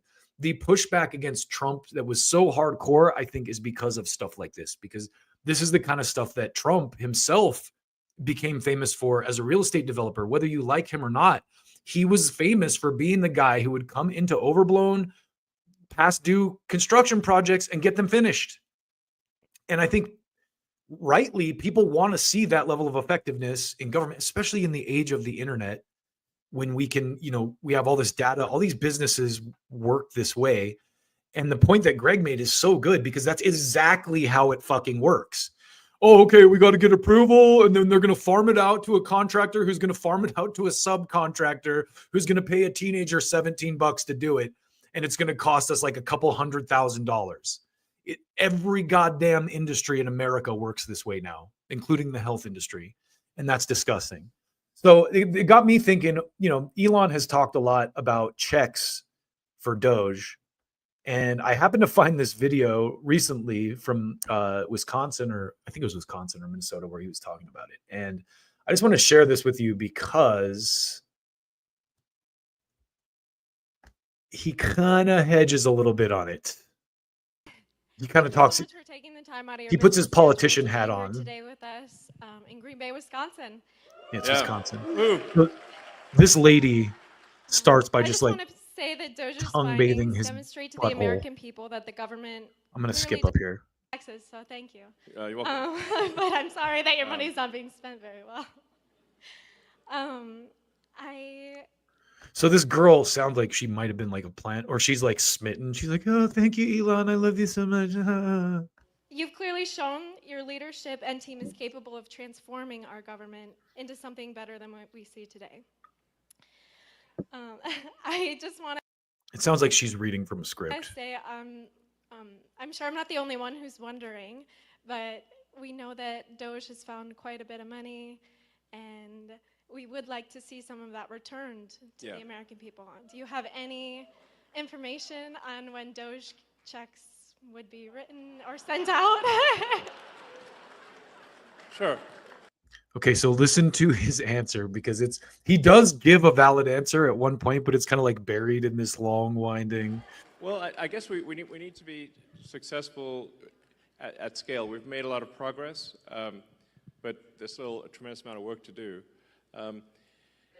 Effectively, as government spending is made more efficient and spending is reduced, the tax by inflation is reduced. One way or another, you will effectively be better off if resources in the United States are not wasted. And it's somewhat up to the Congress and maybe the president to as to whether specific checks are cut. But whether a check is cut or not, if you reduce wasteful spending, the economy is going to be better off. People will do more useful jobs than before. The total output of goods and services will increase, and then the average standard of living will increase. So that's yeah. Now you'll notice he still hasn't answered the question. Like, well, government efficiency is going to be good for everyone, and I think the most important lesson in economics is simply common sense, that the more people in a country that are engaged in producing useful products and services, the better off that country will be. Like you could run the sort of thought experiment to say, in the limit, if we moved everyone in the car industry into the DMV, there would be no cars, but there would be a lot of regulators. So then you say, well, okay, well, then how many people should be in the government versus not government?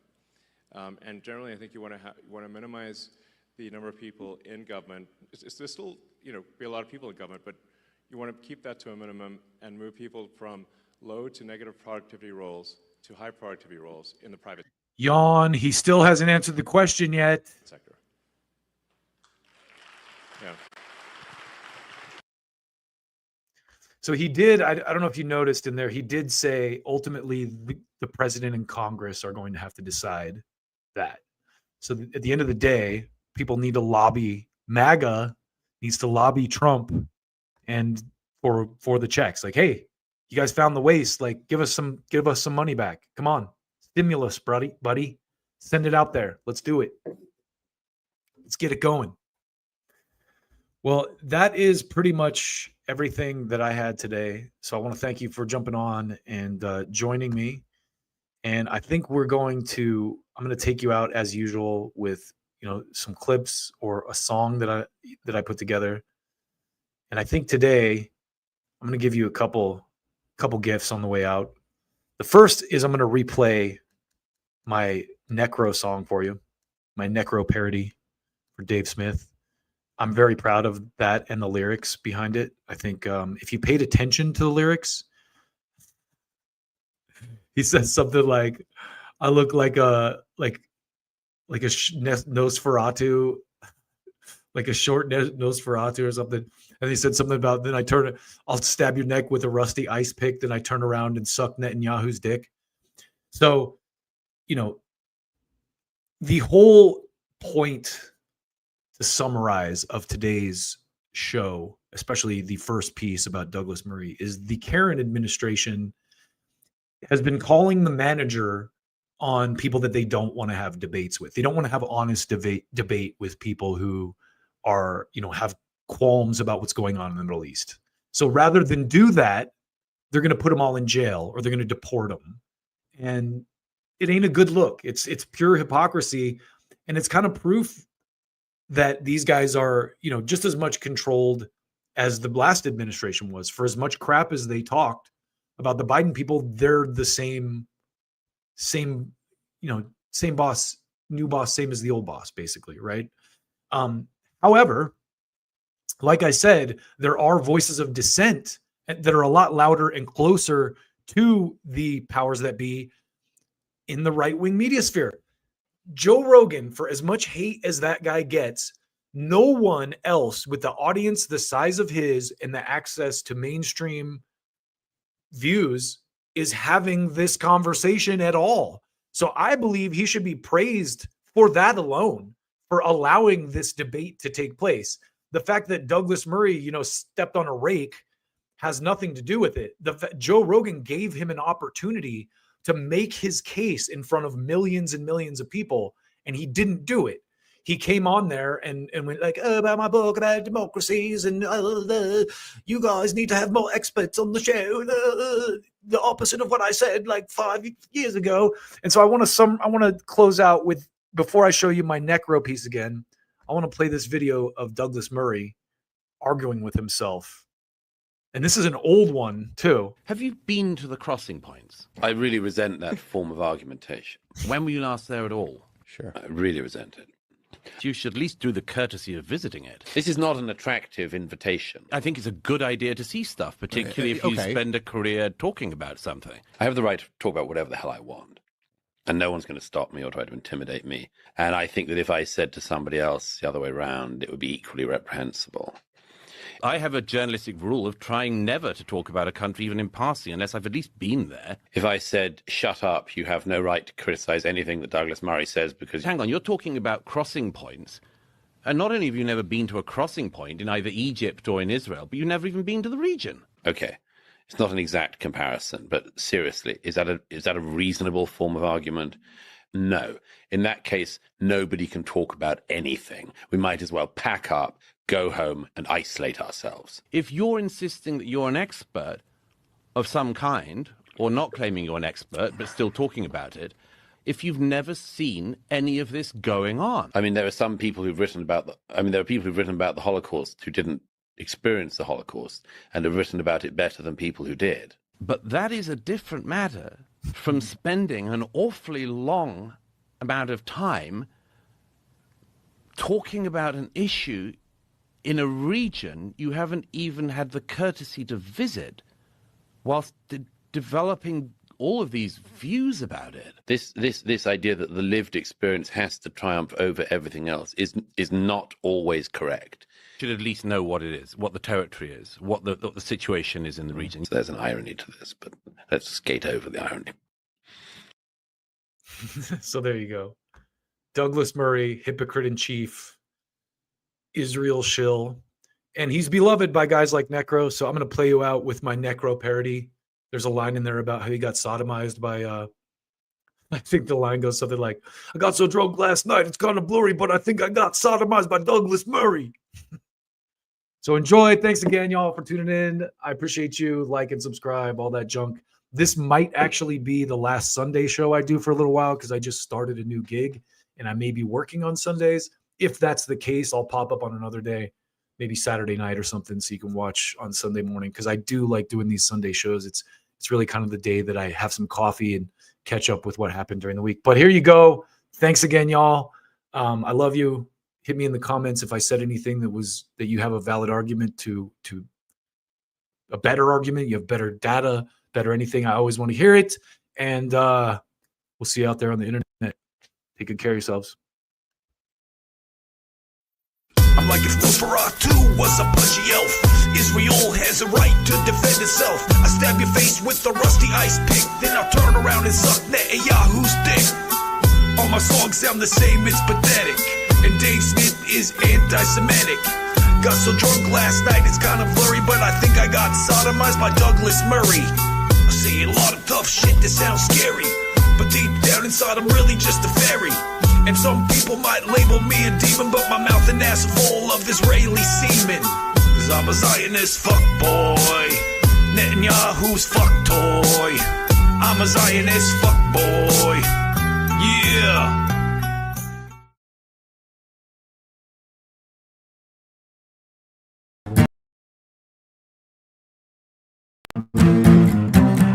Keep on bombing lots of people. Keep on bombing lots of people. Bombing lots of people. I want to talk to you. Okay, I come first.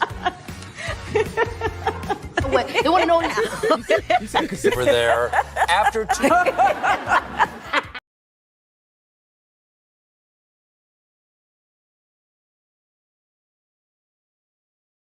Describing to you, which sees Washington prioritize unrestrained funding for a proxy war with a nuclear power in a foreign land while our domestic infrastructure falls apart before our eyes, exposes a disturbing dynamic at the heart of the Ukraine conflict.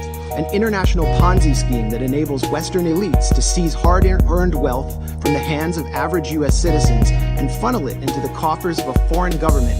Indeed, military cemeteries in Ukraine are expanding almost as rapidly as the Northern Virginia McMansions and beachfront estates of executives from Lockheed Martin, Raytheon, and assorted Beltway contractors benefiting from the second highest level of military spending since World War II. These are the real winners of the Ukraine proxy war. These are the real winners of the Ukraine proxy war. The Biden administration not only knows that it cannot track the weapons it's shipping to Ukraine, it knows that it is escalating a proxy war against the world's largest nuclear power and daring it to respond in kind. A soldier complained this month to Vice News, "We don't know what Zelensky's plans are, but, quote, it looks like the extermination of its own population, like of the combat-ready and working-age population. That's it." Indeed, military cemeteries in Ukraine are expanding almost as rapidly as the Northern Virginia McMansions and beachfront estates of executives from Lockheed Martin, Raytheon, and assorted Beltway contractors benefiting from the second highest level of military spending since World War II. These are the real winners of the Ukraine proxy war. These are the real winners of the Ukraine proxy. Ain't got America for you and me. Ain't got out of paradise.